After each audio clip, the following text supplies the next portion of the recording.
everybody. Welcome to our podcast, The Stamp of Approval. So today, Dr. Needle will discuss how to stay connected and emotionally healthy and reducing anxiety during these uncertain times.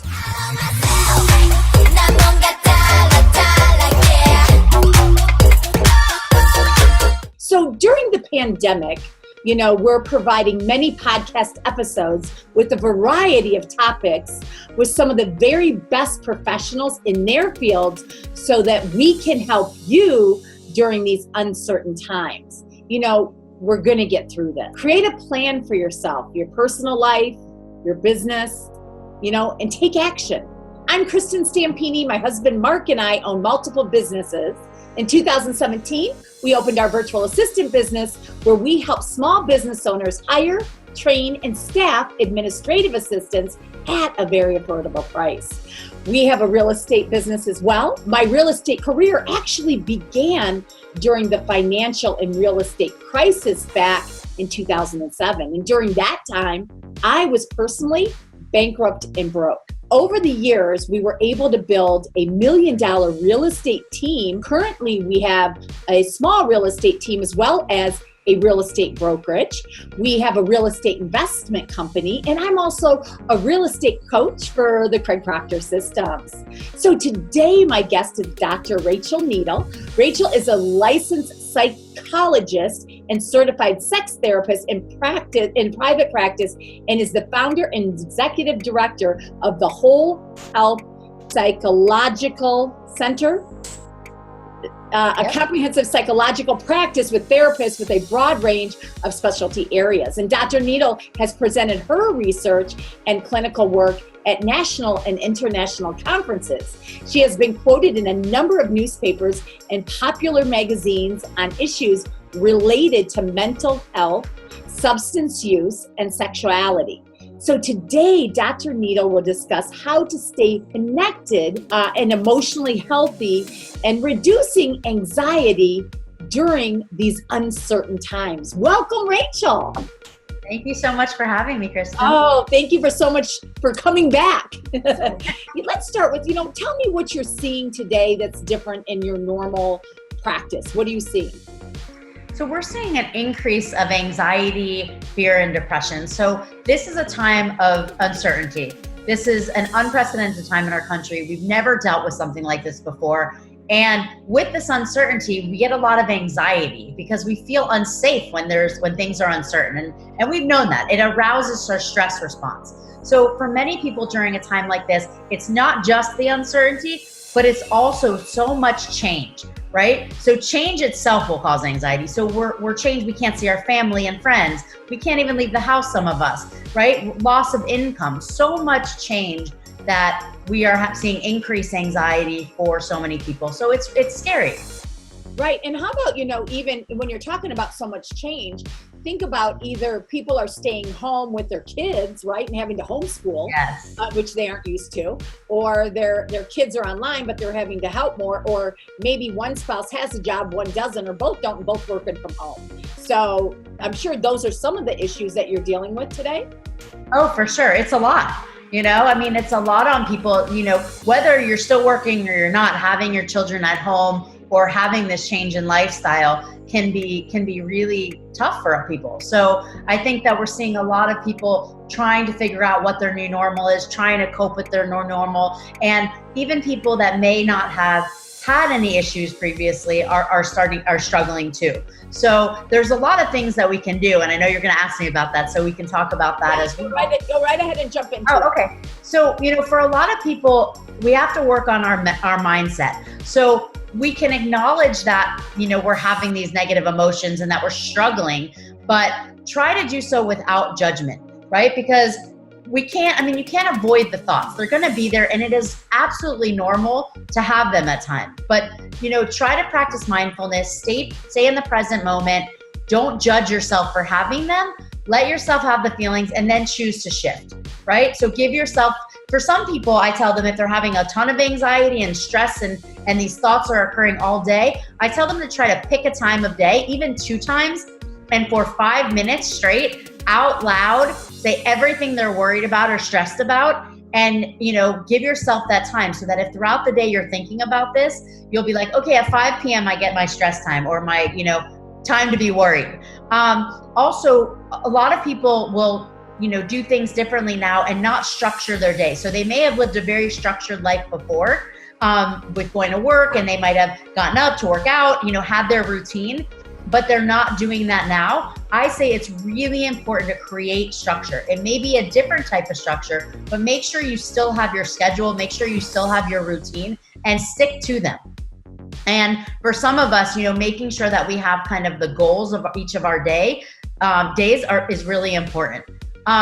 The other thing is, we hear all around the media, people talking about social distancing. And I really want to encourage people to even just change the language, and that can help.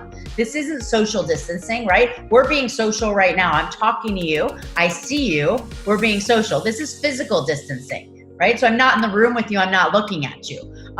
But make sure that you're maintaining connections with your friends, with your family. Do Zoom calls like, we're doing Zoom now. Schedule something every day for like a tea or coffee time with somebody.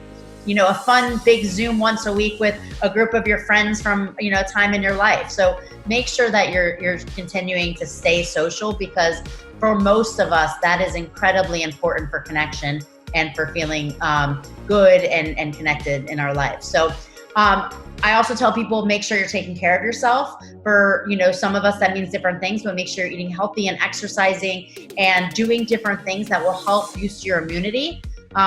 Especially at a time like this, when what we're fearful about is getting sick. Another thing that is always helpful for people is to help others. So when we give back to other people, so even if it's like, buying groceries for a family member or somebody else, or, donating to, people that are out of work, or supporting a local restaurant, giving back feels good. So do that, because we want to do as many things as we can to feel good at this point, especially. Another thing that could be helpful is finding something that you can control. So a time like this, we feel so out of control. That uncertainty, we cannot control what is going on right now. We just have to sort of sit back and watch. So find something that you can control, and by doing that, it will help decrease your anxiety. So for me, I started organizing my bathroom. So organize your files, organize your bathroom, do a project that you've been putting off, something like this. And the thing that I always make sure that I stress when I talk to people is know that there is help. So if you're struggling, there are mental health professionals like myself. We're doing mental health counseling. So we do therapy over the internet. You can see us, we can see you. If you're not comfortable with that, phone is even an option. So make sure that you reach out. Again, my name is Dr. Rachel Needle, and I'm at the Whole Health Psychological Center, which is 561-721-6400, or wholehealthpsych.com. You can also always pick up the phone and call 211. So those are some good options if you're struggling as well. No, that's great. That's a lot of information that you just gave. So I got more. I stopped. Yeah, because I want to kind of talk to you about what you just talked about. So making sure that you are still staying connected, right? And making sure that, even happy hours, people are having happy hours, right? Yeah. I even watch people that are cooking together. I've seen that.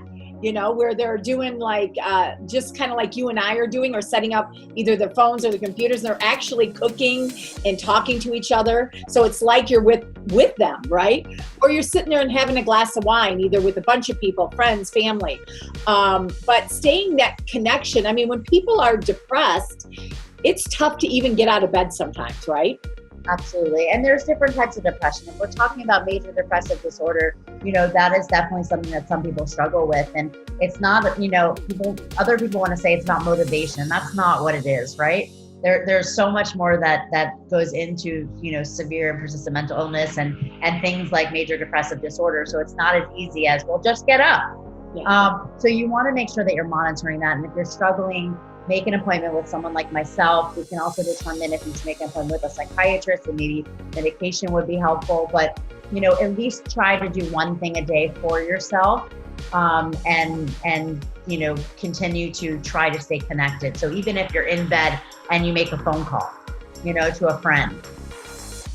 I always think that, we're going to get through this. It actually could be a lot worse, than it is. I mean, fortunately, I mean, it's not, it's not good, obviously, with people losing jobs and so on and so forth. But it could be, I try to look at it as very optimistic and say, hey, we're going to get through this. It's only been a month.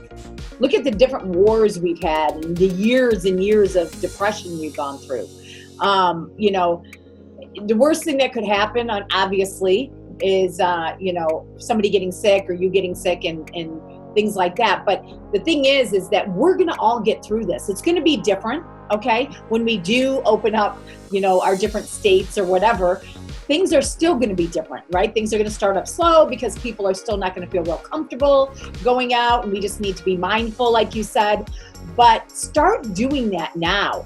Even going outside and sitting there, right? And getting, especially we're here in South Florida, getting some sunlight, right? Because that makes us happy. Really important. Vitamin D. Yeah. I mean, and we're very lucky. I mean, I feel so fortunate, right? So we can go outside. And I think a lot of places in the country are beginning to be able to at least do that, just at least for a few minutes. But yeah, if you can get outside, if you can go for a walk where there aren't other people around, because now they're saying, still be careful with the air droplets outside. So make sure you're safe. If you need to wear a mask, wear a mask. If you have your own kind of backyard or balcony, get out in that, because it does really help with our mood when we have that fresh air. So absolutely continue to do things like that.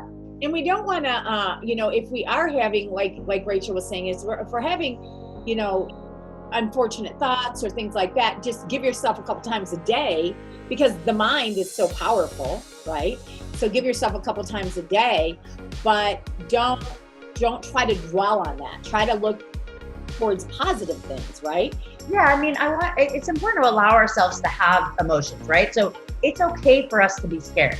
I'm scared, right? It's a scary time, but make sure that you are, having those emotions and then working on shifting so that you allow yourself to have them, acknowledge them, don't judge yourself for having them, and sit in them for, don't sit in them for 3 hours. If you want to give yourself, 15 minutes to do it, then give yourself 15 minutes, but then shift. Right. And you have to choose to shift. And I've been in my pity party, and of course I'm scared too. It's affected just about everyone's business, except for, of course, Amazon and maybe Costco and some of the. I saw.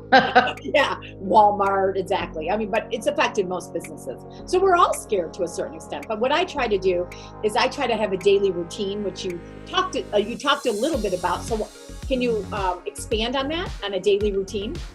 Yeah, it's really important to give yourself basically purpose, and to make sure that you're structured, because otherwise, we could stay in our pajamas all day if we don't, if we wanted to, even if we are working. You could go, just kind of move from room to room or not even get out of bed for hours. And that will tend to make us feel worse. I'm not saying you can't stay in bed one day and have a day, where you relax. Great. But most days you should be trying to schedule yourself so that you feel more regimented, so that you have purpose, so that you feel like you have goals in mind, and that you're doing things that will make you feel good about yourself and distract you. We want to stay in the moment at times, and then sometimes we want to be able to do things that allow us to not be thinking about what's going on in our world. Because the fear is very real, because it's about loss of income, it's about change, it's about family members, it's about health, right? Not everybody will survive. That's a fact. We have people dying every day, and that is one of the scariest things to think about. But we have to take control of what we can. We can protect ourselves the best possible. We can continue to physically distance, wear masks, do what they're telling us to do, and that will help protect us so that we hopefully are not one of those people. Yeah. And then, reducing anxiety. What else can we do to reduce anxiety? Because people are obviously a lot more anxious today. Yeah, so there's a couple of techniques we can talk about that people can work on at home. And one is one that I think people are very familiar with, called diaphragmatic breathing, where we breathe from our diaphragm. So really, when you inhale, your diaphragm should kind of expand. And when you exhale, it should go back in. So I tell people to breathe in through their nose, watching their diaphragm expand to a count of 5.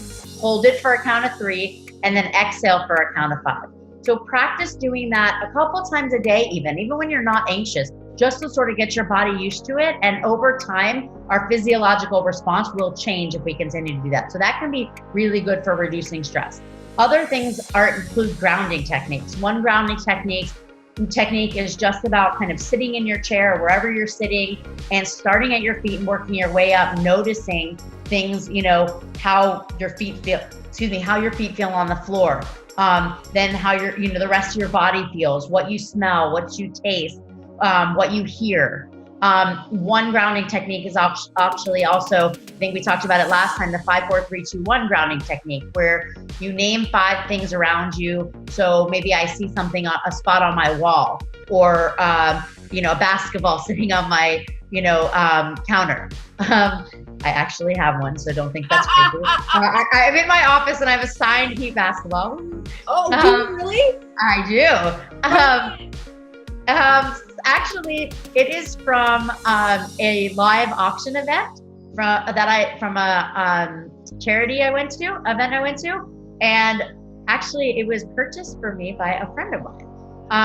So she really wanted to buy something else, and I had already bought everything I was going to buy, and I said, "That's awesome," and she bought it for me. So I'm very lucky to have it. It's actually one of our congresswomen who bought it for me that I'm friendly with. Do you have Dwayne Wade or LeBron or Bosch or any of them? Unfortunately, no. Not any of them, but I'm very happy with the players. Oh, that's cool. That's really awesome. So name the 5 things around you. Describe 4 things that you can feel or touch around you. So like I mentioned, the ground under your feet, or even, my hair on my neck and my chest right now. Listen for 3 things you can hear. So I hear, the lawn being mowed behind me. I don't know if you hear it. I hope not. Sorry. Maybe your stomach rumbling if you're hungry. Name 2 things you can smell. So if you don't necessarily smell something in the place you are, go somewhere else and work on, seeing if you can smell something. And then say 1 thing that you can taste. So, maybe you taste something in your mouth from the last thing you ate. Whatever it is. So that's a 5-4-3-2-1 method. And if you didn't catch all that because it was quick, you can Google it, and I'm sure something will come up, and it will be around that same process that I talked about. So what does that do exactly?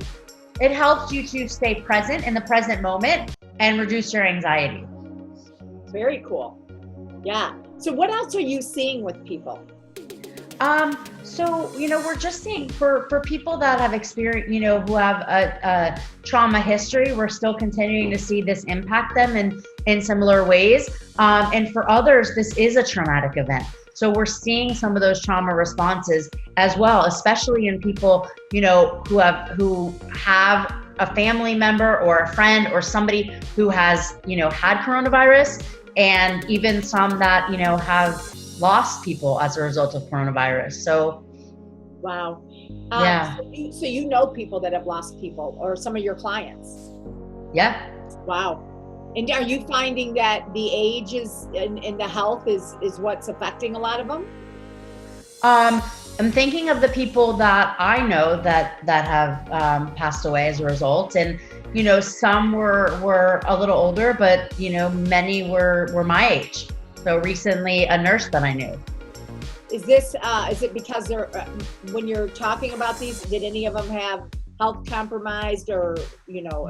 Well, I don't know, but the older ones, it wasn't people that I knew directly. They were people that friends of mine are friendly with. So they were in their 60s, I think. But there have been plenty of people my age that I do know that have gotten it, and some that have died as a result. Now, how about addiction? So we're seeing an increase, and even in people sort of falling off the wagon or relapsing, however you want to refer to it, as a result. I mean, thinking about it as, there's a lot of things that lead to substance use, and one of them is, it helps distract us from these feelings that we do not want to have. So we're seeing a lot of that, as well as, people that don't have, those that didn't have that much of a safety net before, now losing what it is that they had, and it's leading to people just, beginning to use or continuing to use or relapsing. So with addiction, and also you can't go to face-to-face meetings for people that wanted to go to meetings, right? Right, and that connection is really important, that support, especially when you're, in recovery. There are a lot of online meetings and things going on that way, so you're doing a good job of keeping that, but for a lot of people that's challenging. So what do you recommend to and if somebody's watching or, listening to this, what do you recommend that people like that do? Continue to stay connected, do the online meetings, pick your support system. I mean, for all of us, right? Maintain, know who your support system is and reach out on a regular basis. Continue to do things like this and get together with friends and talk about it. And if you're struggling, reach out. Again, people like myself, I'm a psychologist and there's other mental health professionals, but almost all of us are doing online therapy. And like I said, a really important number to remember is 211. Okay, and what's 211? 211 is a nonprofit organization that has a helpline, which you will get to a live person 24 hours a day. Okay, wow, that's awesome. And our local 211 is actually the call center that if you call the National Suicide Hotline in this area, you will get our 211. Wow, that's awesome. So basically a few things, I don't know if there's anything else that you wanted to cover today, but basically staying connected, staying on routine, right? Yep. Allowing your breathing in the, what'd you say, the 5, 4, 3, 2, 1 method. Yep. And then making sure that to whatever your thoughts are, it's okay. Go ahead, but only do it a couple times a day because your thoughts are so powerful, right? And making sure that, you try to reduce your anxiety, in multiple different ways that you can, but staying on a routine and, getting outside, getting in the sun and things like that definitely help. Right? And for people that, have lost their jobs and are nervous or people worried about money, even if they haven't, creating a job and listing like what are your necessities can be really helpful. I talk to people a lot about positive affirmations. So make sure that you create some affirmations that work for you. So something like I am happy and I'm home with my family, or I will persevere. And, I've really been encouraging people to try to shift the way that they're thinking about things. And I know that's hard, but if you can shift this and try to find some silver lining and remind yourself that, we could potentially use this as a way to grow and persevere and for the future. So if you can shift your thinking and try to, look at this as a time to foster growth, resilience, a new appreciation for life, that can be really helpful. Wow, that's awesome. And, we're in this together. I mean, we're all going through the different emotions. There are people out there. So I'm trying to educate as much as I can and bring on people like Dr. Rachel Needle. But also I brought on a CPA yesterday that actually went over like 10 different things to help you and yourself on what you could. And the thing is there's a lot of fake news out there. So you got to make sure that you are watching things with people that you trust. Okay. And I promise you everything that I bring on here is first of all, things are changing every day. Okay. Right. But when I bring it on here, that is what it is. The people that I bring on, and like the CPA that talked, yesterday, I'm telling you, he went over 10 different programs for you. So they were awesome. The different people that I'm bringing on, I brought on a lender. I'm going to bring on another attorney who is going to talk about the, forbearance and, what he sees in, real estate and such. And then I had an attorney on and she talked about, missing rent payments and, I'm bringing on earlier today, I had a different doctor on. So I am bringing on so many different professionals, therapists, doctors, CPAs, attorneys, whatever, to help all of us out there to educate and to make sure that we know our options and the things and how to handle it. Because none of us have ever been through anything like this before. And it's us all. Oh, for sure. And information is, something that will help us, right? So information, educating us will help us to feel more safer and less anxious about what's going on, right? The more information, well, I don't want to say the more information, the better, because one of the things you said, reminded me that, limit your media and social media taken. So you can't sit there and just watch all day, and because it's just too much, right? We can't handle that much. And like you said, things are changing all the time. So make sure that you limit your exposure to media and social media during this time and get information, but know your sources. Like you said, get the right information update yourself, but don't become obsessed with the different changes and what you're doing. Do what you can to stay safe and to stay sane. I mean, I guess. And to stay sane, we're all trying to stay sane. Oh, my Lord. So Dr. Needle, so one of the things is she's such a giver at everything that she does. And, if you guys are really struggling and everything else, first of all, she's going to give you contact information to reach out to them. They, at this time, if you're really, really struggling, they're billing people on a scale or not, you can talk.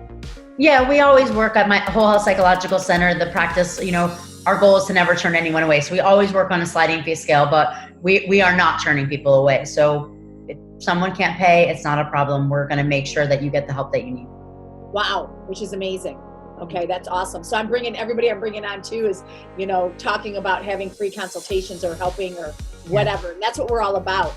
And just like what you talked about earlier, the thing that I like to do probably the most out of anything I do is give back.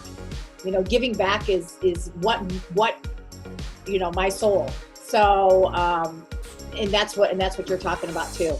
And that's why I do these podcasts as well. Yeah. And you're a giver too. I mean, I think that's one of the things that connected me to you, when you're like attracted to somebody with, based on I think that's one of the things, you do have such a big heart and I love that you're doing this. Well, thank you. And tell us your information again.